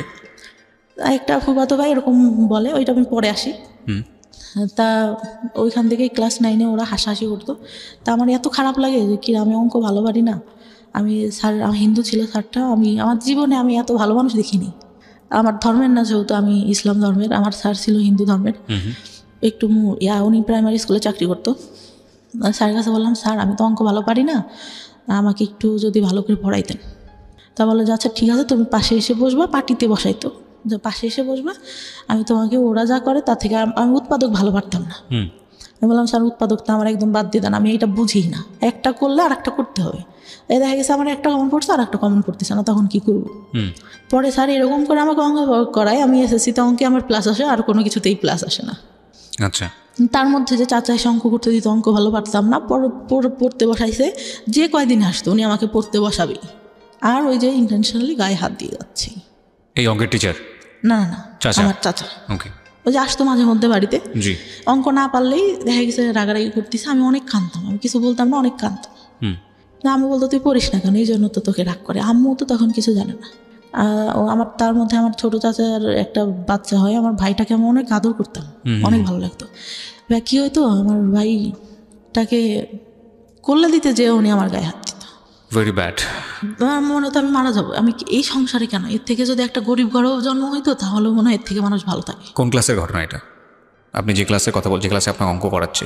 9-এ। তখন পর্যন্ত আপনি মার সঙ্গে কেন বলছেন না এগুলো? আমি তখনও ভাইয়া যে মাকে বলতে হবে, এটা কিভাবে নিবে? সে আমাকে বলে দিয়েছে যে এইগুলা কাউকে, পিরিয়ডের কথাই বলেছে, কাউকে বলতে হয় না। এইটা বললে কি বলবে? ওকে। এটা বললে কি বলবে? তার মধ্যে কি আমার চাচাদের জমি জাতি নিয়ে অনেক মানে একটু ঝামেলা হয়। আমার ছোটো চাচাটাই সবসময় বেশিরভাগ ঝামেলা করে। বড় চাচাটা অনেক ভালো, উনি BCS ক্যাডার, প্রভাষক, এখন অনেক ভালো মানে চাচা ছোটোবেলা থেকে অনেক ঈদে প্রত্যেকবার জামা কিনে দেবে, আর আমাকে বলতো আমার হলুদ পরি। আমাকে যা ছোটো বড় চাচা বলতো, আমার বড় চাচা। বড় চাচা, আচ্ছা। অনেক আদর করতো। আমি চিন্তা করতাম চলে যাব, কিন্তু তখন চিন্তা করতাম যে আমার ভাই, আমার সবাই অনেক ভালোবাসে, আমি চলে গেলে তো মান সম্মান থাকবে না। আর নাম ডাক আছে যেহেতু ফ্যামিলির একটা। এসএসসি পরীক্ষার আগে আমি সম্পূর্ণ সবার সঙ্গে কথা বলা বন্ধ করে দিই, যে আমার এমনিতে অঙ্কেটে ভালো পারি না, আমি কারোর সঙ্গে কথা টথা বলবো না, আমি পরীক্ষাটা ভালো মতো দিই। তো পরীক্ষাটা দিই, পরীক্ষা দেওয়ার পরে আসলো এই কোনো রকমে মানে পাশ করলাম, ভালো মোটামুটি একটা রেজাল্ট আসলো। আসার পরে আমি মানে বাইরে ভর্তি হওয়ার ইচ্ছা আমার অনেক। তা টাউনে সরকারি মহিলা কলেজে আমার সব মানে ইয়াটিয়া দিলাম, চান্সও হইলো এখানে, কিন্তু আমার আব্বা ভর্তি করলো না। কেন করলো না? যে ওই ছেলের সঙ্গে সম্পর্ক আছে, যদি ওইখানে যেয়ে দেখা টেকা করে, এই জন্য। হয়তো তার জায়গা থেকে এটা ঠিক ছিল, কারণ আমি করবো না এর গ্যারান্টি কি আমার, আমি নিজে থেকেই বলতেছি। পরে ভর্তি করলো না, ওইখানে একটা স্কুল কলেজে ভর্তি করলো। এমনিতে মানে আমাদের এখান থেকে একটু টাউনে যে কলেজটা ছিল, যেতে 30 মিনিট মতো লাগতো। ওইখানে আমার বাবার ওই যে ফ্রেন্ডের ছেলেটা আবার ওইখানে কলেজে কীভাবে যেন খোঁজ পায় আমাকে, মানে ওই ছেলেটার আবার কী হয় ভাই বলতে ভুলে গেছি। আমার এসএসসি পরীক্ষার পর আমার ফুপুর বাসায় আমি বেড়াইতে যাই। আচ্ছা। গেলে তা ওরা তো আমাদের বাসা থেকে আগের থেকে আসেই, দেখা গেছে একটা অকেশন হলে, একটু অনুষ্ঠান হলে আসে, আঙ্কেল আসে, আঙ্কেলের ছেলে আসে। তা আসলে পরে ওরা বলে যে যেন আমাদের সঙ্গে পরে ওই আপুটার সঙ্গে এই ভাইয়াটার সম্পর্ক আছে। আমি বলছি কী বলিস, ও তো আমার দিকে একটু এরকম তাকায়, আমি তো বুঝি। আমার ফুফাতো ভাইয়ের বলে যে না সত্যি কথা, অনেক ভালো সম্পর্ক, আর ওরা অনেক ভালোবাসে ওই আপুটাকে, আপু অনেক ভালোবাসে। আমি বলছি আচ্ছা, আজকের দিনের মধ্যে যদি আমি ওর সাথে সম্পর্ক করে দেখাইতে পারি, একটা বাজাবাজি ধরনেরই। তারপরে আর কি করি, আমার ফুফাতো ভাই ফোন দেয়, আমি ওর সঙ্গে কথা বলি। কথা বললে ঠিক সন্ধ্যার সময় ফোন দিছে, আচ্ছা আমি তোমাকে একটা কথা বলতে চাই সমাপ্তি, তুমি কি আমার কথা যদি হ্যাঁ হয় হ্যাঁ বলবা, নাহলে পরে না বলবা। আমি বলছি জি বলেন। বলতেছে তুমি কি আমাকে লাইক করো? আমি বলছি যে দেখি, চিন্তা করে দেখি। তার রেগে কেটে দেয়। আমি আবার ফোন দিয়ে ওদেরকে ডেকে শোনালাম যে দেখ কি বলে, যে ওই ছেলে মেয়ের সাথে নাকি সম্পর্ক, তাইলে কি। পরে বলতেছে যে আমি বলতেছি হ্যাঁ পছন্দ করি, আপনি আচ্ছা I think I love you, ও বলে আমাকে। আচ্ছা ঠিক আছে আই লাভ ইউ টু, কিন্তু আমি তো মানে ওরকম করে না।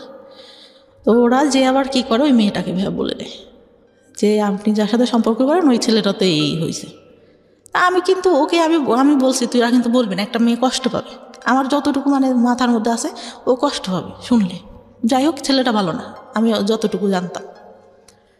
পরে কলেজে ওঠার পরে, কলেজে যখন ভর্তি হইলাম, ওই ছেলেটা কোত্থেকে খোঁজ পাই জানি না, ও প্রত্যেক দিন এসে কী করতো, একটা রুমে 2টা দরজা ছিল, ছেলে দাঁড়া করা রাখতো 4টা। নেশা করতো ভাই প্রচুর পরিমাণে। একটা পর্যায়ে ওর বাবা মানে টাকা পয়সা দেওয়া বন্ধ করে দেয়। ওর পুরা মানে আমার সাথে দেখা করার যে আব্বু টাকা দিত, আমার কাছে থাকতো, এতটুকু ধারণা তো আছে। ও ব্যাগের থেকে টাকা নিয়ে নিত, হাত দিয়ে জোর করে নিয়ে এরকম করতো। একদিন যখন তখন যেখানে সেখানে ডাকতো। আমি আবার ভাই অনেক ভয় পাইতাম, যে বাবার একটা সম্মান আছে, বাবার টাউনেই দোকান ছিল একটা, ব্যবসা করতে যেহেতু উনি।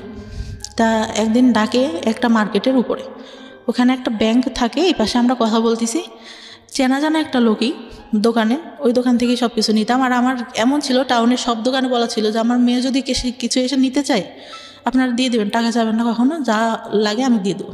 আমার ছিল, আমি দোকানে গেলে একটা জিনিস পছন্দ হইলে না নিলে আমার কেন রাতে ঘুম আসতো না। আচ্ছা।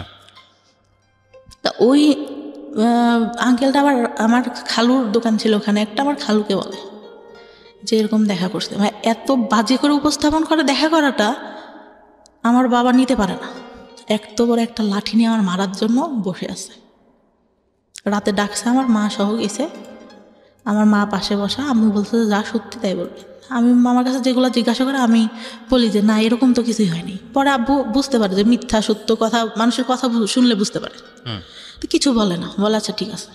তা ওনারা আবার এরকম বলে যে আপনার মেয়েকে বিয়ে দিয়ে দেন, নাহলে কিন্তু এই ছেলে অনেক প্রবলেম করবে, তাই বলে। তারপরে ইন্টার ফার্স্ট ইয়ারও তো তখন এসএসসির পরে ভর্তি হয়েছি। ইন্টার ফার্স্ট ইয়ার পরীক্ষার কিছুদিন আগে আমাকে একটা ছেলে দেখতে আসে।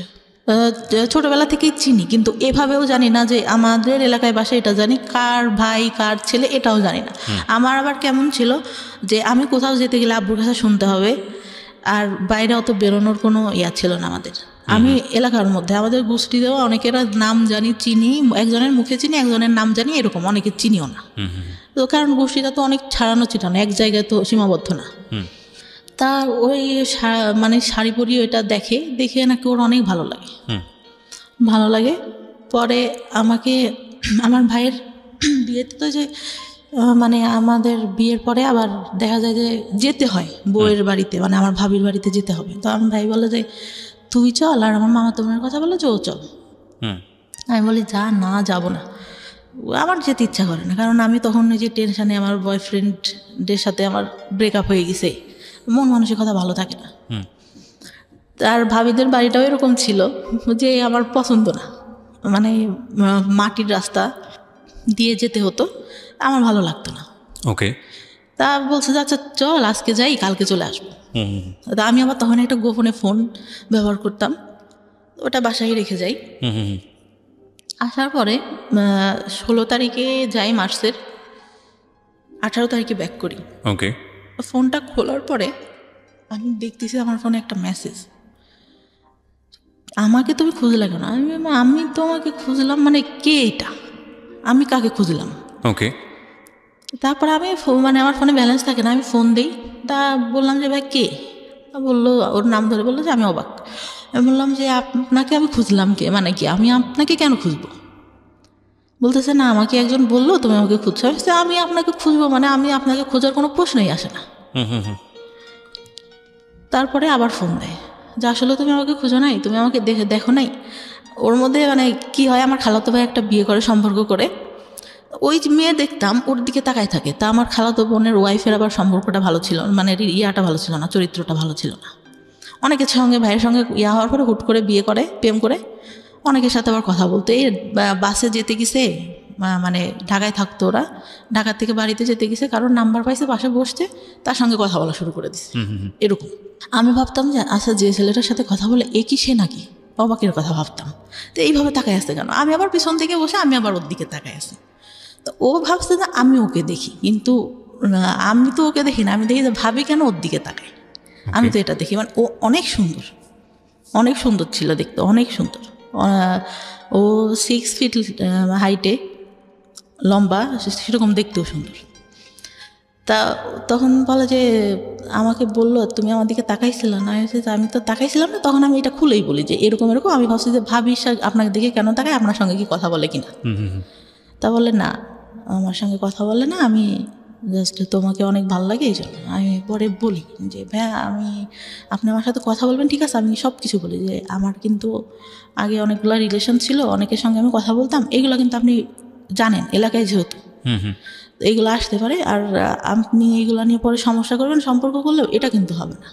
পরে ও বলে যে আচ্ছা ঠিক আছে, সমস্যা করবো। মানে যখন রিলেশন হইলো, কথাবার্তা হইতো, ফিজিক্যালি কোনো কিছু না, শুধু এমনিতেই কথা হইতো। কিছুদিন পরে ঠিক সেই কথাগুলো শুরু করলো, কেন করছো, আমার ফ্রেন্ডরাও তো এর মধ্যে আছে, কথা বলছো কেন?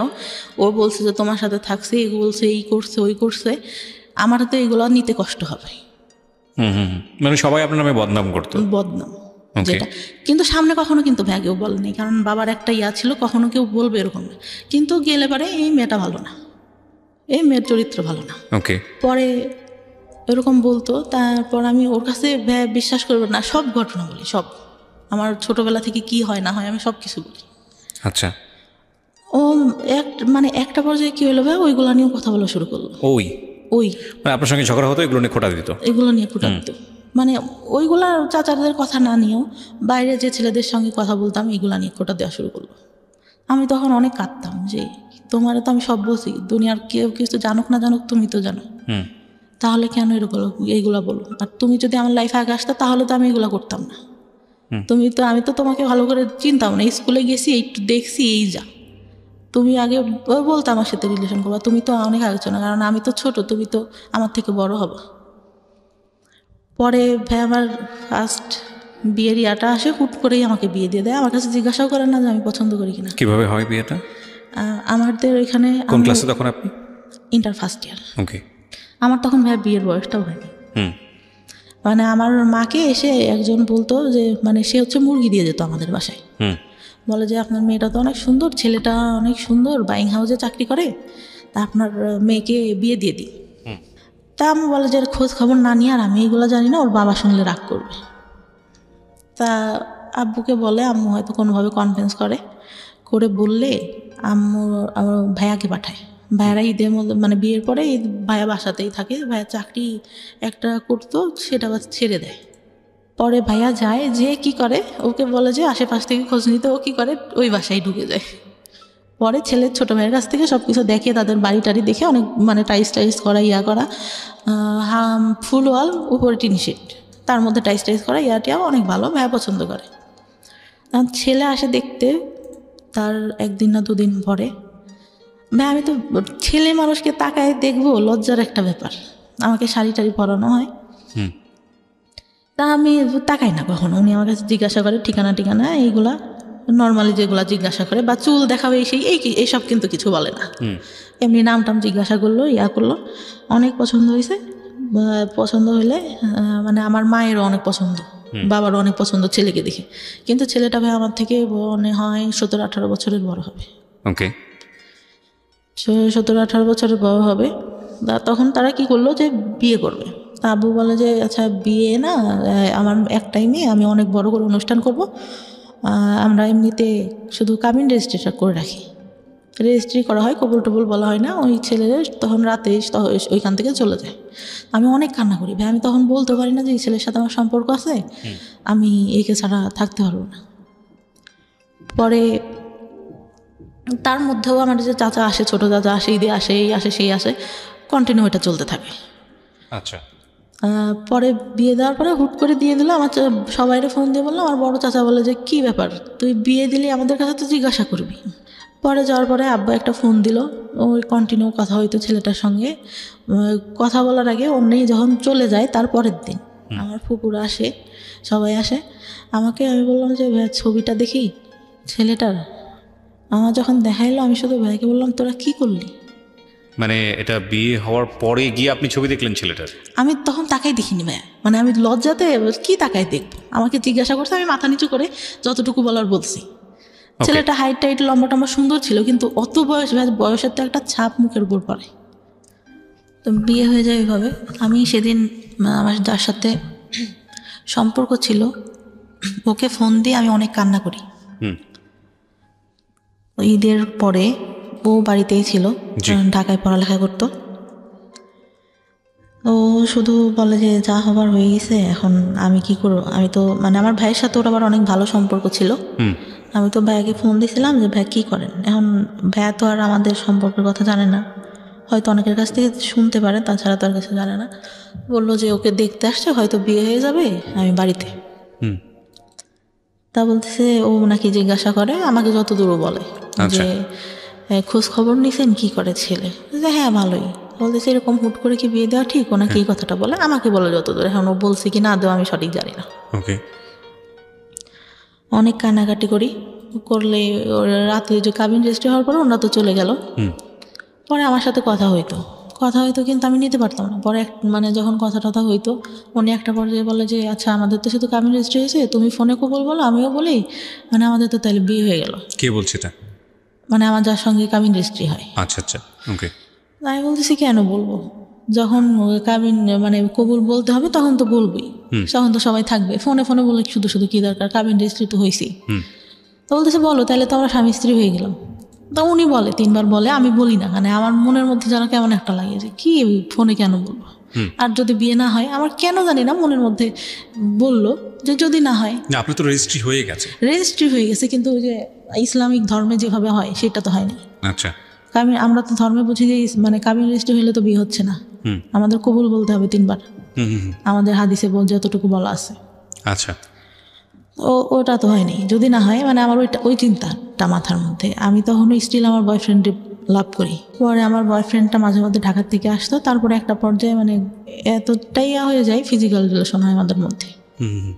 মানে বয়ফ্রেন্ডের সঙ্গে? হ্যাঁ, বয়ফ্রেন্ডের সঙ্গে। ওকে। বয়ফ্রেন্ডের সঙ্গে ফিজিক্যাল রিলেশন হয়, পরে মানে ও কন্টিনিউ আমার বাসায় আসতে থাকে রাতে, আসতে থাকে, এরকম হয়। পরে মানে ফিজিক্যাল রিলেশন হলে আমি মানে ফার্স্ট, তার আগে তো বলছি যে একটা বয়ফ্রেন্ডের সঙ্গে হয়, তো ওই টাইমটাতে ও বলতো যে ওই বয়ফ্রেন্ডটার কথাও জানতো যে তুমি এইগুলো করছো, আবার যে বললাম যারা পিছনে ঘুরতো ওরা ওই বাজে কথা বলতো, না করলেও বলতো। তো ওইখান থেকে মানে আমার খুব খারাপ লাগতো যে কী রে, ওর সাথে আমার সব হয়ে গেল, ওরা আমি সব বলছি, তারপরে ও কেন আমাকে এগুলো বলে। পরে আমি একটা পর্যায়ে এরকম কথা বলতাম, আব্বু বলতো যে তোর বিয়ে হয়ে গেছে, ছেলে চাকরি করে, এত কথা তুই কেমনে বলিস। আর আব্বু তো আর জানতো না যে আমি অন্য কারোর সাথে কথা বলি, কিন্তু আব্বু হয়তো আজ করতে পারে একটু, আচ্ছা, যে আমি অন্য কারোর সাথে কথা বলতেছি। পরে আমি তো কিছু বলি না। পরে আমার ফোনে একদিন ফোন আসে, খাচ্ছিলাম, আব্বুরা বসেছিল, হঠাৎ করে আননোন নাম্বার থেকে ফোন দেখে আব্বু যে বুঝতে পারে যে এইটা তো আমার মানে যার সাথে রেজিস্ট্রি হয় তার নাম্বার না। পরে কিভাবে যেন বুঝতে পারে জানি না। পরে ওই টাইমটাতে আবার কি হয়, একটা ছেলে আমাকে অনেক পছন্দ করতো, আব্বুকে মামা মামা করতো। আচ্ছা, পছন্দ করতো বলতে মানে আমার আব্বুকে ভাঙাই খায় মানুষ বলতে যেরকম, ওরকম খাচ্ছে এখন পর্যন্ত। মানে এইটা বলতেছে, এটা বলতেছে। আমার বাবা আবার তাকে এতটাই ভালোবাসে, এতটাই বিশ্বাস করে, আমার মনে হয় আমাদের থেকে তাকে বেশি ভালোবাসে। আমি বললাম যে ভাই আপনি তো আব্বুকে বলতে পারেন। আমার যখন ইন্টার ফার্স্ট ইয়ার ভর্তি করতে নিয়ে যায়, তখন উনি আমাকে বলে বাইকে এটা কি বসে, বিয়ের পরের ঘটনা এগুলো আপনার? না বিয়ের আগে। আচ্ছা, বলতে ভুলে গেছি। আচ্ছা। পরে উনি বলে, আমি বলি যে আপনার মামাকে বললেই তো পারেন, আপনার মামা তো আপনাকে অনেক ভালোবাসে, আমাদের তো তাহলে বিয়ে দিয়ে দেবে। আমার বলার কেস। বলছে আমি বলবো কীভাবে, তুই বল। আমি কি এতই বেহায়া যে আমি আমার বাবাকে দিয়ে বলবো যে আপনার সাথে বিয়ে দিক? আর আপনি মানে আমি এরকম করেই বলি যে আমি হয়ে দেখতেছি আপনাকে এরকম। আপনার গার্লফ্রেন্ড ছিল, আমার ছোটো চাচির সঙ্গে পড়তো, ওনার গার্লফ্রেন্ডটা, আপনার গার্লফ্রেন্ড আমার ছোটো চাচির সাথে পড়ে। আমি যখন ছোট তখন থেকে দেখতেছি, আমি হয়ে আমার বুদ্ধি হওয়ার পর থেকে আপনি এরকম, আপনাকে কেন বিয়ে করবো? তো কথায় কথা বলে তুই তো তাহলে প্রেম করিস নি। আসি প্রেম করি না করে এটা কোনো কথা না, আমার মা বাবা যার সাথে দেবে তার সাথেই আমি থাকবো।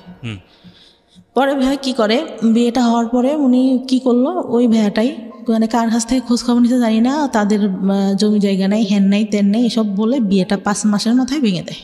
মানে আপনার যে রেজিস্ট্রি হয়েছিল সেই বিয়েটা ভেঙে দেয়। আচ্ছা।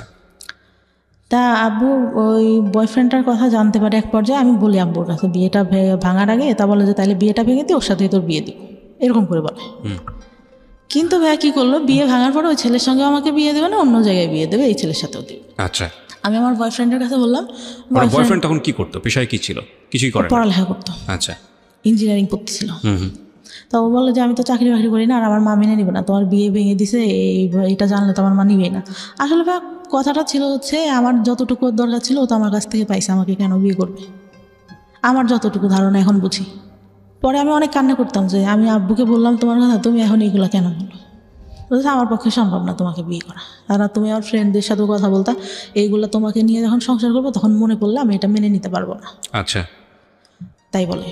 পরে একটা পর্যায়ে কী হলো, আমি মানে কথা বলাটা আস্তে আস্তে বাদ দিয়ে দিলাম। আর খুব মনে পড়তো, মাঝে মধ্যে কান্নাকাটি করতাম। ও মানে ভাইয়া অকথ্য ভাষায় আমাকে গালাগালি করতো। আপনার বয়ফ্রেন্ড? হ্যাঁ, এত বাজে বাজে বাজায় বকাবকি করতো ভাইয়া, আমি নিতে পারতাম না। অনেক কান্নাকাটি করতাম যে আমি তো তোমার, আমার জীবনের এমন কোনো ঘটনা নাই যে বলি নাই, তুমি এগুলো কেন করতেছো? এগুলোর জন্য আসলে একটা ফ্যামিলি এডুকেশন প্রয়োজন হয়।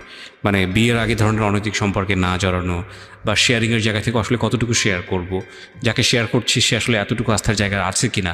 সো এগুলোর জন্য আসলে একটা ফ্যামিলি আন্ডারস্ট্যান্ডিংয়ের প্রয়োজন হয়, ফ্রেন্ডশিপের প্রয়োজন হয়, এবং একটা ফ্যামিলি এডুকেশনের প্রয়োজন হয়। আমার স্কুল জীবনে ভাই একটা বান্ধবী ছিল অনেক ভালো, ও ক্লাস 4 থেকে চলে যায়, তারপর থেকে আমার কোনো ভালো বান্ধবী জীবনে আসেনি। রাইট, আপনি যে ভুলগুলো করেছেন আসলে ভুল করতে করতে শিখেছেন, তার আগে আপনি কেউ বলবে বুঝাবে এরকম কেউ ছিল না। রাইট। তো তারপরে কি হলো? পরে একটা পর্যায়ে এরকম বাদ দিতাম, আর আমি মাঝে মধ্যেই ফোন দিলে ওরকম বাজে বাজে কথা বলতো। পরে মানে ওই বিয়েটা ভেঙে গেলে আমি আবার আব্বুকে বললাম যে আচ্ছা যাই হয়েছে হয়েছে, ও তো আমার কী করবে না। আর আমি তো মানে চিন্তা করে দেখলাম, আব্বুকে বললাম যে ও বলতেছে এই কথাগুলা, তার থেকে বিয়ের পরে যদি অশান্তি করে, তার থেকে এখন হয়তো বাদ দিয়ে দেওয়াই ভালো। ওই আগে আমার যে কাবিন রেজিস্টার হয়, ওই ছেলেটা আবার মানে আমাকে খুব ভালোবাসতো, আর ওর বাবা আমাকে অনেক আদর করতো ভাই। মানে আমার মনে হলো যে আর একটা বাবা পাইছে আমার জীবনে, মনে এত ভালো লোকটা ছিল। মা ছাড়া কথা বলতো না আমার সঙ্গে কখনো, প্রত্যেকটা দিন আমি ফোন না দিলেও সে ফোন দিয়ে কথা বলতো। তা আমি একটা পর্যায়ে বললাম যে এতদিন কথা বলছি, আমার চাচাদের বললাম আমার ফুফাদের বললাম যে আপনারা আব্বুকে দেখেন ম্যানেজ করতে পারেন কিনা, ওই ছেলের সঙ্গে আমি কথা বলি। তখনও মানে কাবিন রেজিস্ট্রি হয়েছিল ওই ছেলেটার সাথে। ও বলে যে আচ্ছা তোমার বাসা থেকে যদি দেয় আমি তোমাকে নিব, কারণ আমি তোমার অনেক ভালোবেসে ফেলছি। পরে ইয়া করার পরে কি হয়, আব্বু রাজি হইলো যাও, ওদের বাসায় গেল, ছেলে বাসায় নেই। আমার চাচা ফুপা ফোন দেয়, ছেলে ফোন ধরে না। ওর সেদিন ওর ভাবিরা ওর মারাও নাকি ভালো ব্যবহার করে না, ওর বাবা শুধু ভালো করে কথা বলে। পরে আমার চাচারা এসে বললো যে ওই ছেলে বিয়ে করবে না, হয়তো বিয়ে করতে চেয়ে ভেঙে দিবে এরকম। আচ্ছা। পরে ওই ছেলেটা আবার ফোন দিয়ে চাচাদের বলে আচ্ছা আমি একটু বাইরে ছিলাম এই জন্য ফোন, তুই ফোন ধরতা, বাইরে ছিলাম, আমাদের সামনে আসা নাই, ঠিক আছে। একটা কথা কি ভাইয়া, যেটা সত্যি কথা, ওই ছেলেটার অনেক বয়স ছিল, এই জন্য মূলত ও চাচাদের সামনে আসেনি। ওকে। ও ভাবছে যে এত ছোট মেয়েকে আমি বিয়ে করছি, আমার সাথে হয়তো দেখার পরে দিবে না, এই জন্য সে ভয় সামনেই আসেনি। আচ্ছা। আমি একদিন বিয়ের পরে যখন বিয়েটা ভাঙে নাই তখন বলি যে আপনার বয়স এত বেশি, আপনি আমাকে বিয়ে করলেন, আপনি তো দেখছেন আমি তো তখন তাকাই দেখি না, আপনি তো দেখছিলেন যে আমি তাকাইও দেখি নাই, আপনার কি এটা ঠিক হয়েছে? বলে আসলে এখন বুঝতেছি ঠিক হয় নাই, তারপরে তোমার কি মানে বিয়েটা ভেঙে দিব? হয়েছে না, মেয়েদের জীবনে একবারে আমাদের যে ফ্যামিলি যে স্ট্যাটাস ছোটোবেলা থেকে দেখে আসতেছি, একটা মেয়ের বিয়ে ভেঙে গেলে পরে আর ভালো বিয়ে হয় না। ছেলেটা বয়স বেশি হলেও, যেটা সত্যি কথা আমার লাইফে দেখা, শ্রেষ্ঠ মানুষ ছিল, এত ভালো কথা। আর তাকে আমি ফোনে আমার বলা লাগতো না, 1 সপ্তাহ পর পর ফোনের টাকা লুট দিয়ে দিচ্ছে, ফোন দিলে কোনোদিনও ধরতো না, কেটে ব্যাক করতেছে। আচ্ছা, এরকম ছিল। পরে কী করলো, আমাদের যেদিন মানে বিয়ের কথা ছিল, ওদের ওই দিক থেকে দাওয়াত টাওয়াত সব দেওয়া শেষ, তার মধ্যে তো বিয়েই করে দিয়েছে, কিন্তু আমাদের এদিকে কোনো প্রোগ্রামই না। মূলত আমার বিয়েটা ভাঙে আমার বাবা ওই ছেলেটার কথা শুনে, আর হচ্ছে ভাইয়ের বিয়ে দেওয়ার পরে আমার বাবার হাতে হয়তো অত টাকা ছিল না, সে গল্প দিচ্ছে যে আমার একটাই মেয়ে, অনেক বড় করে হ্যান করবো ত্যান করবো, কোনো কিছু করতে পারবে না, এইটা কারণ ছিল। পরে হুট করে ছোট চাচা নিয়ে আসে, যাই আমাকে মানে ছোটোবেলা থেকে ফিজিক্যালি টর্চার করতো, সে নিয়ে আসে। তা নিয়ে আসলে আমার বাবা বলে যে এইসব কাপড় কেন পরে আসিস, ভালো কাপড় পরতে পারিস না? আমি বাসার উপর কী পরবার, তারপরে আচ্ছা ভালো কাপড় পরতে। তা আমি মানে তখন একটু আন্দাজ হয় যে ভালো কাপড় কেন পরতে বলতেছে। তো নিয়ে আসলে ছেলেটা এত সুন্দর করে এত ভঙ্গিমায় কথা টথা বললো, আমাকে শাড়ি পরায় আবার সেই সামনে নিয়ে বসাইলো, সব কিছু জিজ্ঞাসা করলো। আমি ওনার ভঙ্গিমা দেখে, কথা বলা দেখে, দেখতে সুন্দর ছিল আমার, মানে ভালোই, মানে একটাবার তাকাইছিলাম, ভালোই লাগলো। এর থেকে একটু বয়সই হবে, তারপরও বয়সের ডিস্টেন্স আমাদের 15 বছর মতো। তা আমাকে পরে হচ্ছে ওদের বাসার থেকে দেখতে আসবে, এর মধ্যে ওই ছেলে আমাদের মানে সব কিছু, আমার বাবা সব কিছু খোঁজ দিছে এক রাতের মধ্যে, একদিনের মধ্যে। আর নেওয়ার পরে ওরা বাসার থেকে আসে, আমি আবার বলি যে আমার যে আগে একটা হয়েছিল, এটা কি বলা হয়েছে কিনা। আমার মাকে জিজ্ঞাসা করলাম যে আমি কিন্তু পরে এবার বিয়ের পরে সমস্যা হবে, এটা কিন্তু আমি মেনে নেব না। ওকে। পরে ঘটককে বলে, ঘটক আবার বলে যে না, বলা হয়নি। তা বলে যে আচ্ছা তাহলে বাব্বু বলে যে আচ্ছা বলো, যদি বললে যদি করলো, নাইলে নাই, বিয়ে করলে। পরে বিয়ে দেওয়া ওনাকে বলছে, উনি সবার কাছে খোঁজ নিচ্ছে, কিন্তু সবাই তো জানে যেহেতু ফ্যামিলিটা ভালো, জানে, সবাই বলছে যে না উঠাই নাই, শুধু ওদের কাবিন রেজিস্ট্রি হয়েছিল। ছেলে বিয়ের আগে আসলো, ওদের বাসার থেকে সবাই আসলো, এসে ওর বাবা অনেকই মানে আমার, তারপর ঈদের পরে ছিল, কোরবানি ঈদের পরে মেবি, ওই দুনিয়ার লোক এসে মনে হচ্ছে আমি একটা কার্টুন বসে আছি, আমাকে দেখতেছে। কি দেখতেছে, ছেলের নানা ছিল, আমার চুল ধরে ঘোমটা নামায়, এইটা ওইটা, আমার খুব বিরক্ত লাগছে। কী রে চুল ধরবে, এইটা কি চুল ধরার যুগ নাকি? 2015 সাল ভাই, চিন্তা করেন, আমার চুল ধরে হাঁটা দেখতেছে, কেমন মেজাজটা গরম হতে পারে তখন। ওকে। আমার খুব মেজাজ খারাপ হয়, আমি রেগে যখন বের করে দেয় আমি চলে আসি। আমার চাচাতো ভাইরা বলতেছে আপুর কী হয়েছে, আপু কেন রাগ করছে? আমার চাচাতো ভাই বড় চাচার ছেলে, আমার থেকে বয়সে ছোট, মানে আমাদের বাবা আগে বিয়ে করে তো এই জন্য। ও আমাকে অনেক ভালোবাসে, বুবু বলে ডাকে। বুবুর কেন রাগ করছে, বুবু কী হয়েছে? চুল কেন ধরে দেখলো, আমার হাঁটা কেন দেখলো, আমি কি নাকি, এরকম করে বলি। পরে তাদেরও পছন্দ হয়, বিয়ে পরে সেদিন বিয়ে পড়াই দিল ভাই, একদম। আগেরটা ডিভোর্স হয়েছিল? হ্যাঁ, ডিভোর্স হয়ে গেছে, তার মনে হয় ভাইয়া 1 সপ্তাহের মাথায় আমার বিয়ে দিয়ে দিল। ডিভোর্স হলেও তো 3 মাস সময় লাগে, ওয়েট করতে হয়। হ্যাঁ, তো কী করলো, বিয়ে দিয়ে দিল। আর আব্বুর একটু ক্ষমতা ছিল, বললাম না, একটু পলিটিক্যালি ছিল, ও ওই জন্য কেউ আর কিছু বলে টলে নাই, ইয়া করে নাই। কিন্তু ওই ছেলেরা নেওয়ার জন্য অনেক লোক দিয়ে খবর পাঠাইছে, অ্যান করছে ত্যান করছে, কিন্তু এদিক থেকে আমাদের এদিক থেকে কোনো কথা ইয়া হয়নি। তা আমি একটা সময় মানে আগের যে ছেলেটা ছিল ওকে বলছিলাম যে তুমি যদি চাও আমি কিন্তু চলে আসবো, কিন্তু সে নাচের পর্যন্ত অনুষ্ঠান করতে হবে, হ্যান ত্যান এটা সেটা। আবার তাদের চিন্তা ছিল কিছু দেবে না। পরে এর সাথে বিয়ে হয়ে গেল, সেদিন বিয়েটা একদম পড়াই দিল। বিয়েটা পড়াই দেওয়ার পরে ছেলের কথার ভঙ্গিমা এটা সেটা, সে ডিপ্লোমা কমপ্লিট করছে, সে বললো যে আমি বিএসসি কমপ্লিট করছি। মিথ্যা কথাটা পুরাই বললো যে টাউনে জায়গা আছে ওইখানে বাড়ি করবো, এটাও পুরা মিথ্যা কথা। জায়গা কিছুই মানে এমনিতে গ্রামে জায়গা জমি আল্লাহর রহমতে ভালো আছে, কিন্তু ওইগুলো মিথ্যা কথা। কারণ ওদের যে বাড়ি টাড়ি দেখলে তো বিয়ে দিবে না। আমার চাচা কিন্তু দেখে আসছে ভাই, কিন্তু সে মানে বাড়ি কেমন এটা কেমন এটা কেমন কিছুই বলে নাই, বলছে ভাই ছেলে ভালো চাকরি করে, ভালো দেখতে, বাড়ি জমি জায়গা যা আছে অনেক ভালো। বিয়ে হওয়ার পরে তার সাথে উঠাই নাই তখন, এমনিতে বিয়ে হলো, ছেলে থাকলো রাতে, সব কিছু জিজ্ঞাসা করলো যে বিয়ে হয়েছিল, কোনো কিছু হয়েছে কিনা এটা সেটা। আমি বললাম না, বিয়ের আগেই তো বলছি যে শুধু কথাই হইতো আর কোনো কিছু না। আর ছেলেটা হয়তো ওইরকম ছিল না যে দেখা করবে বা হ্যান ত্যান। পরে সারা রাত গল্প টল্প করলাম, করার পরে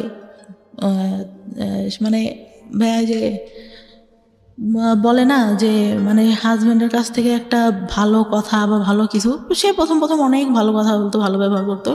আমি ফার্স্ট যখন ঢাকায় আসলাম, একা আসলে চাকরি করতো, একটা বাসায় এসে একা থাকতো, তার ফ্রেন্ডের সাথে একটা বিজনেস করতো, এক পাশে হচ্ছে তাদের জিনিস থাকতো, এই কসমেটিক্স এটা সেটা, আর এক পাশেও থাকতো। হয় ভাই আমাকে একটা ফোন গিফট করে, ফোনটা হারাই যায়। বাস থেকে যখন নামবো গাবতলিতে, আমার ব্যাগে ধাক্কা লাগে বাসের মধ্যে থেকেই। আমি ভাবি যে হয়তো সিটে লেগে ধাক্কা লাগছে। তখন আমি বাইরে নেমে দেখি আমার ব্যাগের মধ্যে ফোন নাই, তো নাই, ফোন দেওয়া হচ্ছে, ফোন বন্ধ। তখন বুঝতে পারছে, বাসায় এনে বললো যে আমি অনেক কষ্ট করে সব কিছু করি এইরকম। তা আমি অনেক কান্না করতেছি যে আসলে আমি তো ইচ্ছা করে করি নাই। আমার আব্বু ফোন দিছে, কী হয়েছে, ফোন বন্ধ কেন, ফোন হারাই গেছে, ওর সাথে কথা বলতেছে। আমি না, আব্বুকে রাগারাগি করবো, আমি বলবো না, আমি কথা বলবো না। তা আমি অনেক কান্না করি, কিন্তু ও এইভাবে বলে, আমার খুব মানে খারাপ লাগে ভাইয়া, যে আমি তো ইচ্ছা করে ফোনটা হারাই নাই, এইভাবে কেন বলতেছে। আর ওর মানে বিয়ের প্রথমে এত ভালো কথা, আমি এসে ঢাকায় এসে দেখলাম পুরাই উল্টাটা ভাইয়া, পুরা উল্টা, মানে একদম মানে মনে হলো আকাশ থেকে আমি পাতালে পড়ে গেছি, এটা কি। পরে উঠাই নিল মনে হয় প্রায় 6-7 মাস পরে।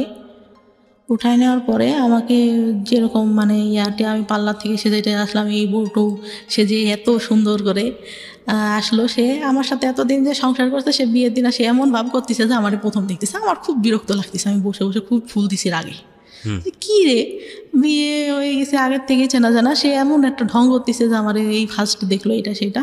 তার মধ্যে আবার ক্যামেরাম্যান এরকম করে তাকাইতে বলতেছে। আমার আবার একটা জিনিস কেউ যদি বলতো বুঝতে পারতাম, একটাবার বললো যে এইটা এরকম না, এরকম করো। সে কি বললো, বিয়ে তো প্রথম করতেছি এই জন্য আসলে বুঝি নাই কিভাবে, ক্যামেরাম্যান বলতেছে, সে বুঝতেইছে না কি করতে হবে, তাকাইতে হবে কিভাবে কি। বিয়ে তো ফার্স্ট করলাম, আগে তো একটাও করি নাই, কিভাবে বুঝবো।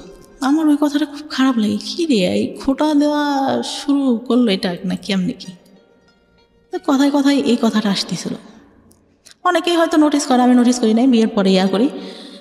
তারপরে যখন নিয়ে গেল ভাইয়া, চারপাশে জঙ্গল, মাঝখানে মাটির পথ, আমাকে নিয়ে যাচ্ছে, আমি মানে ওই সন্ধ্যা কি কই নিয়ে যায় আমাকে, এটা কই আসলাম।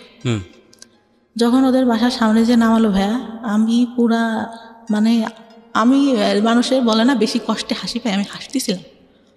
কি এটা কি থেকে নিয়ে আসলো, হাফ ওয়াল, একটা ফুল ওয়াল, 2টা রুম, একটা হাফ ওয়াল টিন শেড, মানে এমন আগেকার যুগের একটা বাড়ি, এতটুকু ঘর, এটি কই আসলাম আমি। তো তখন আমার মনে সান্ত্বনা দিচ্ছি, তখনও জানি যে ওদের টাউনে জায়গা আছে, ওইখানে বাড়ি করবে। আচ্ছা, তো ওইটা বলে মনে সান্ত্বনা দিচ্ছিলাম, না জায়গা জমি আছে, বাড়ি করবে, এখানে থাকবে না, তো এখানে বাড়ি করে কি করবে, হয়তো এটা। পরে ভালোই থাকলাম ওইখানে 2 দিন। পরের দিন অনুষ্ঠান করলো, পরের দিন যাইতে দিল না, 2 দিন পরে আবার বাবার বাড়িতে আসলাম, ওর বোনরা আসলো সাথে।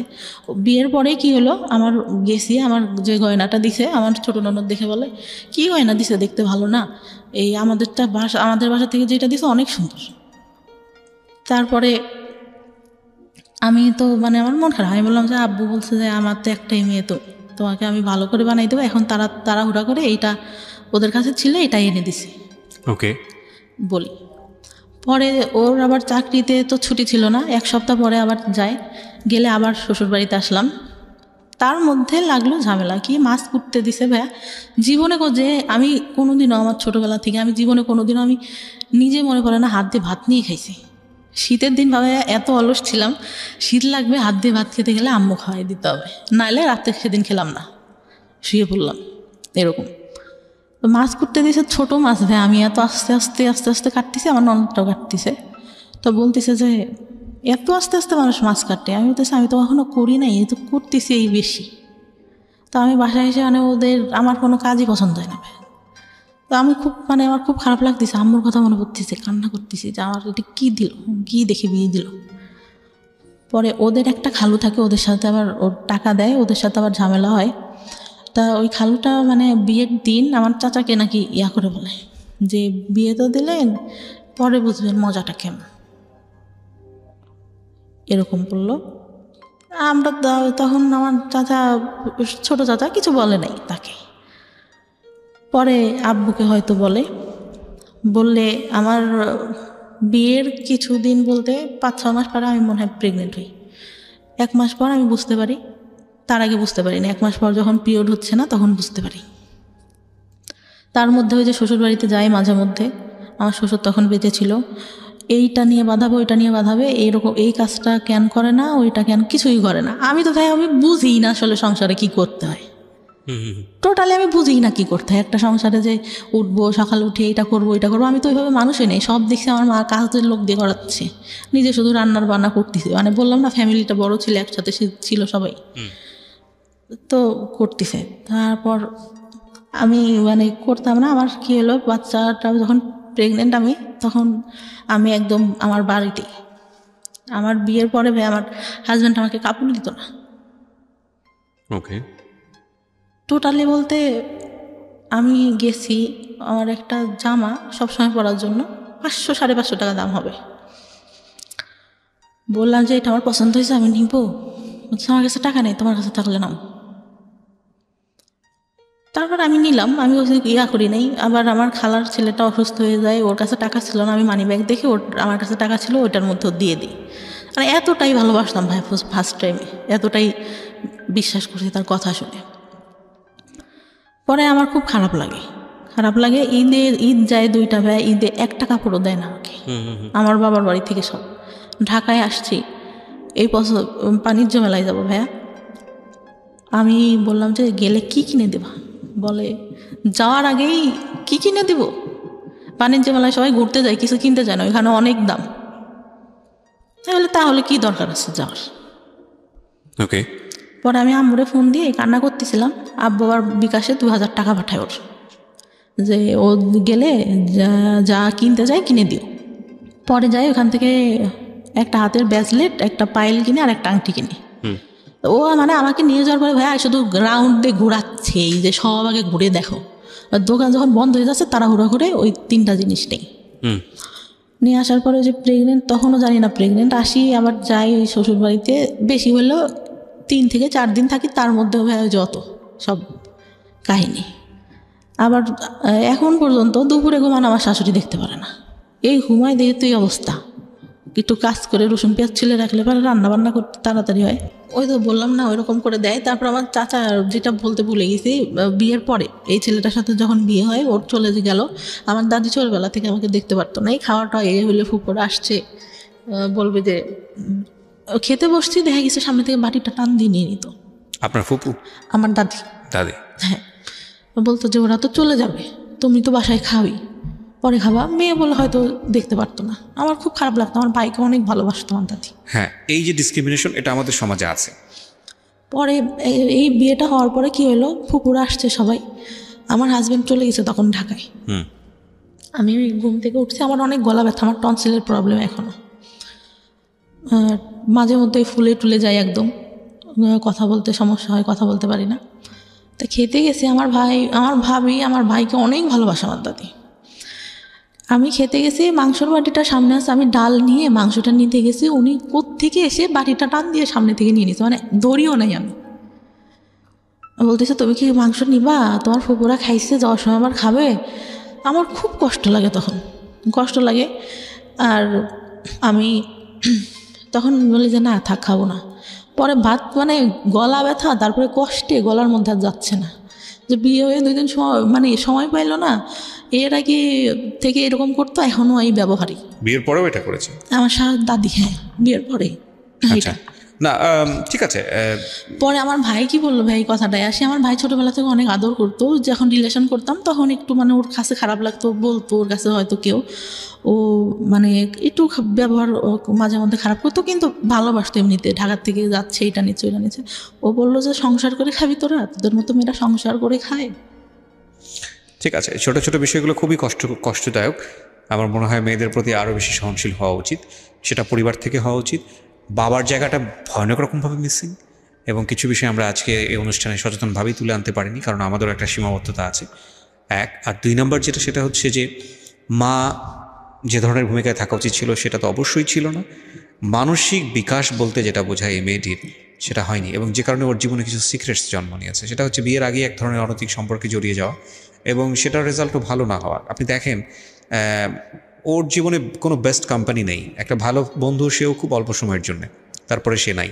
যাকে সে লাভ করলো সেই ছেলেটাও তাকে নিতে পারলো না, ইজি হতে পারলো না, তাকে জীবনে রিসিভ করতে পারলো না। যাকে বিয়ে দেওয়া হলো সেটাও একটা ভুল ডিসিশন ছিল ফ্যামিলির, প্রথম বিয়েটা। দ্বিতীয় বিয়েটার ক্ষেত্রে সেটাও হুটহাট করেই বলা চলে, যে সংসারে সে করছে। ইন দ্য মিন টাইম যেই অনৈতিক যে সম্পর্কগুলো তার জীবনে এসছে, সেখানে তার প্রপার এডুকেশনের অভাব ছিল। সব কিছু মিলিয়ে একটা ভজকট জীবন। এবং আমি যে প্রশ্নটা করেছিলাম সেই প্রশ্নের উত্তরে আপনি বলেছেন না।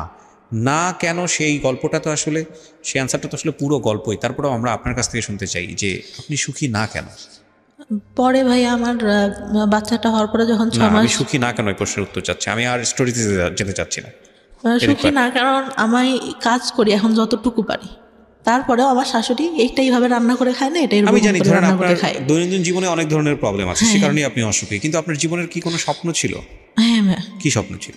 আমি চেয়েছিলাম যে ইন্টার কমপ্লিট করে ভালো একটা কলেজে ভর্তি হব, ওকে, পড়ালেখা করে কিছু একটা করব, নিজের পায়ে দাঁড়াবো, নিজে আর্ন করবো, ডিসিশন মেক করবো। হ্যাঁ হ্যাঁ, ডিসিশন মেক করবো। আর একটা ইচ্ছা ছিল যে আমার বাবার টাকা উড়ায় অনেক, মানে মানুষের পিছনে, এটা বুঝে না, এখন অনেক দিনাদায়ী হয়ে গেছে।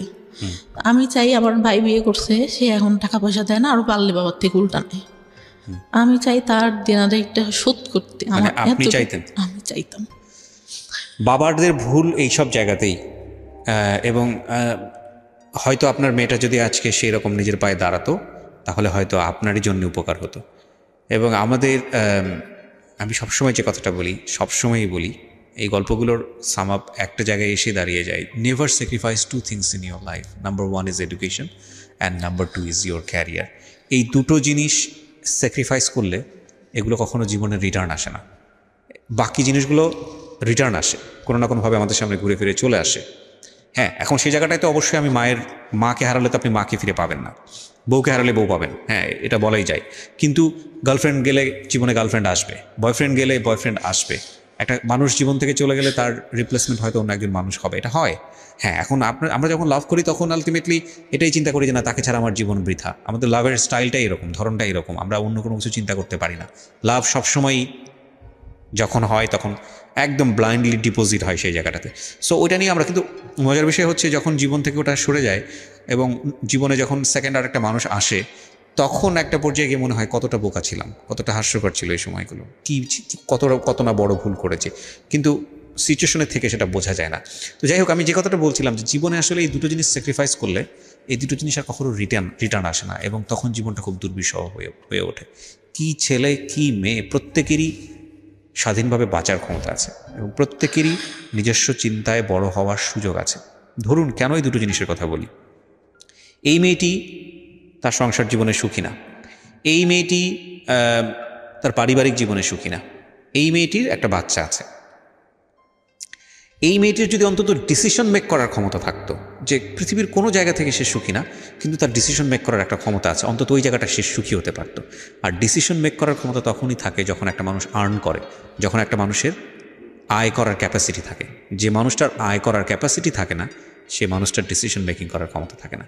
সুতরাং পৃথিবীর সমস্ত জায়গা থেকে যদি আপনি বঞ্চিত হন হ্যাপিনেসের জায়গাটা থেকে, আর্ন যদি আপনি করেন, পয়সা রোজগার যদি আপনি করেন, আপনার যদি একটা জব থাকে বা অন্য কোনো যে কোনো বৈধ উপায়ে আপনি যদি অর্জন করেন, সেক্ষেত্রে আপনার অন্তত একটা হ্যাপিনেস থাকবেই থাকবে। So never ever sacrifice your career, and education না থাকলে ক্যারিয়ার আসবে না। সচরাচর আমরা সেটাই দেখি, ব্যতিক্রম অনেক আছে।